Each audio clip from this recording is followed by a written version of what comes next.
Baha'i faith to everywhere in the planet. The Queen Mary of Romania came into the faith, gave her the big diamond, and she just gave it back to the Baha'i faith, into the Baha'i archive. She didn't keep it. What about Tahirih? The contrast to Martha Ruth Tahirih, which is the Iranian woman in 1800, one of the elders of God and the followers of the Bab, the disciple, that brought the freedom of women. So many feminists. Any one of them is mentioned of Tahirih? Definitely the greatest, absolutely the greatest women of our time in the last couple centuries. A woman of an ocean of knowledge and understanding she was. A martyr who gave her life for freedom from ignorance. In the worst society known, the Iranian society. So, no one knows that. And then we're seeking freedom. Free to do what? To get intoxicated? To lose our mind? Freedom of our animal inside and captivity of the human being behind it? Like a big dog was free and take the old lady, and the old lady got under control to this big Dane. She just goes and takes her. Mankind is in the captivity in this freedom. You know, this so-called freedom, and the word that is so, conglomerated by so many people. It doesn't speak about a spiritual or more psychological freedom. It's all about some sociological, political freedom. The freedom that some people, they want to invest to come down and do other things. So, if you want freedom, which result in happiness of you and others, then perhaps you have to know yourself. Which means you have to get rid of the ignorance, the lack of knowledge that we have. Instead of watching this imaginary show, why don't you listen to Dr. Oz show, or Discovery channels, or science channels, or even history channels on TV, some real stuff.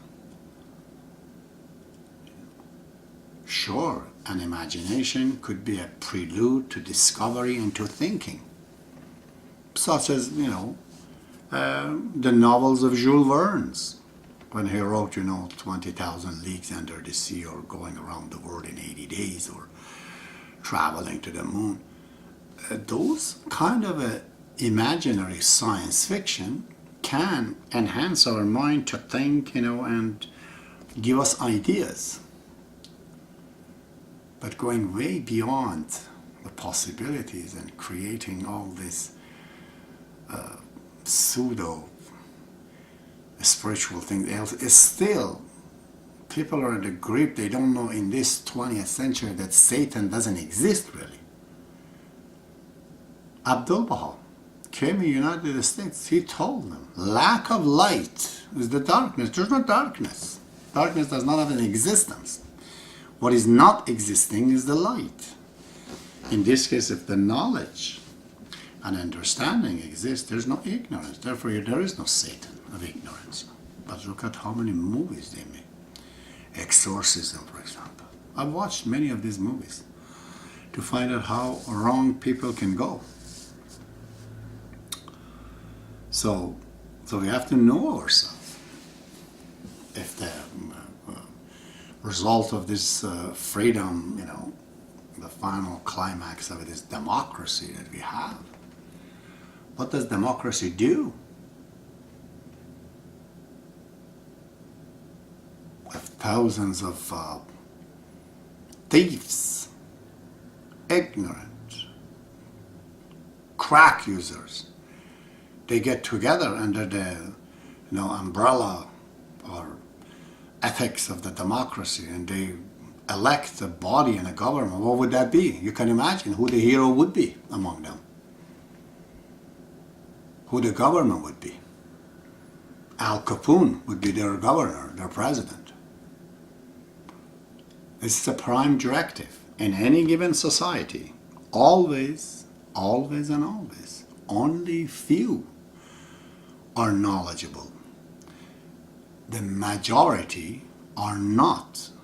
Whatever majority, a million years from now and millions before that, in any given society, majority of the people would be ignorant in total. So their government, which would be the elected body, which create the worst. That's exactly what's happening in Iran. The guys minus, millions of minuses get together, becomes minus million. That is the representative. That is what the government is. This is why the government such as Iran and many other places in the world, well, let's just not attack Iran, the representative of the people are worse than the people that are getting elected.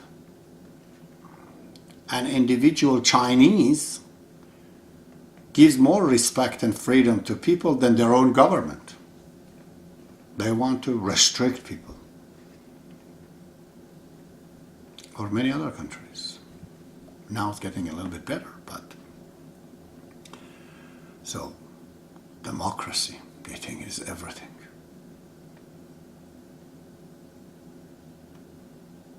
This is anarchy.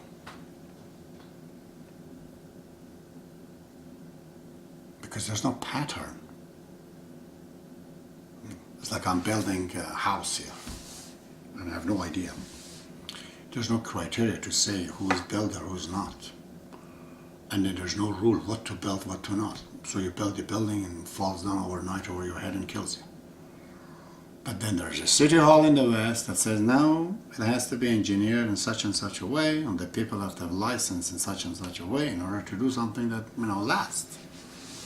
So you see, we need laws, we need rules that are based on science, that are based on logic. And then they want to apply this democracy everywhere. All right, we go to the house right now, an American house. There's one husband and there is one wife. There's no threesomes marriages. There's just two.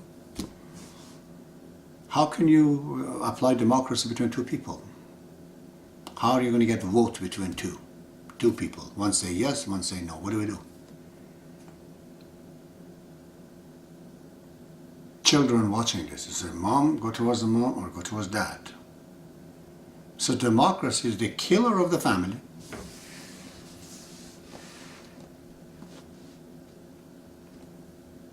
So the solution is going back as man is the chief of the house and the boss of the house. No. Baha'u'llah says no. Family is an institution.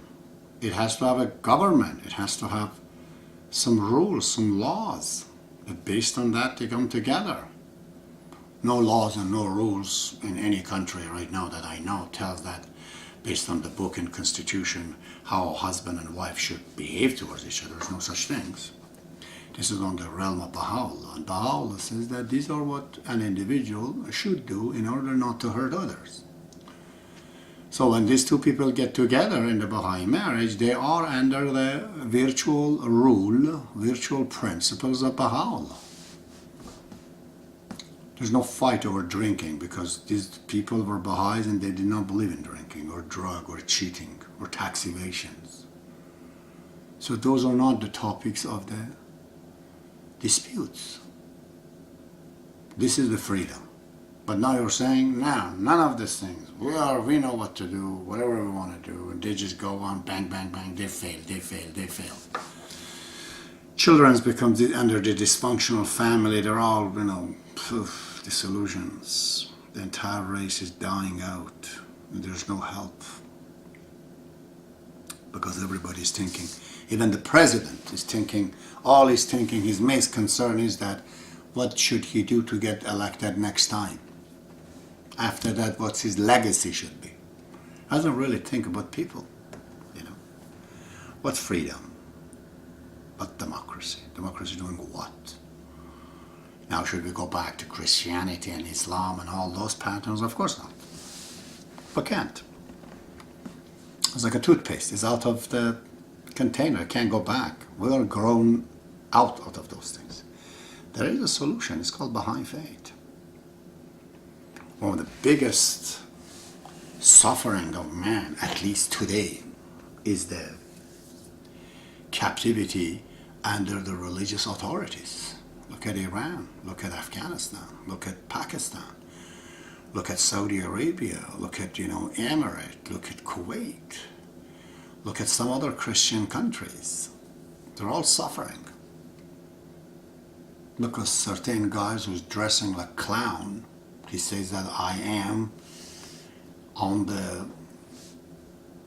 the successors of Jesus Christ, he says.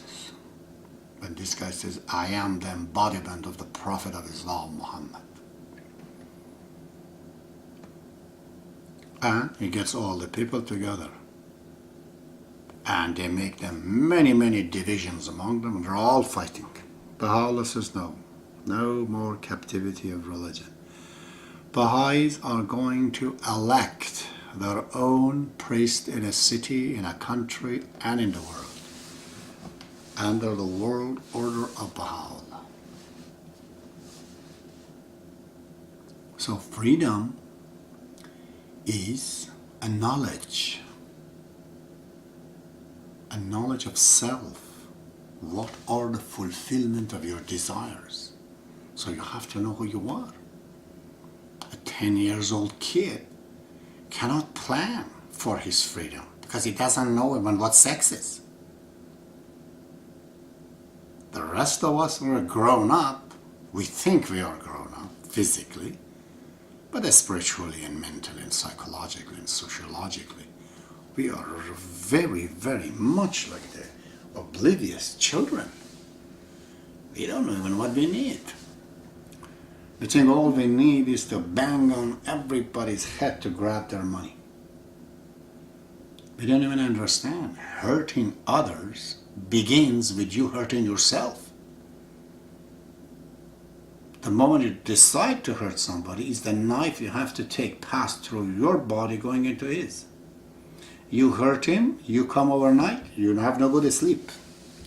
You do few times, you become a totally vicious individual. An egotistic man. Look at their life. Please read and study this type of people. They're all suffering. They're all suffering because they don't understand that man as a single being doesn't exist. If one of the cells in my body can claim he is a boss, then one individual on the planet can call himself human regardless of the rest. Human being is the combination of us all, bad and good. We have to fix it, the part that's bad. We have to work at it. If we don't do it, we're not going to feel good. Even a sick man, as long as he knows he's sick and takes the antibiotic, is just going to recover better and better. So, what is the freedom? Freedom of a man doesn't exist. The freedom of man is within the whole. If the heart doesn't pump the blood, how can my cell get the nutrition? So, you want freedom? Then you have to know what are the chains. It's virus, it's environment, it's bad weather, it's typhoon, it's sickness, it's ignorance, it's the religious people, it's greed, it's not knowing what you want. You have to know, you have to distinguish who are your enemies. Then you have to work, get yourself free out of those chains. A spiritual and psychological freedom if you want to make you happy. Then you got to get into the class, into the university. And that's free of charge.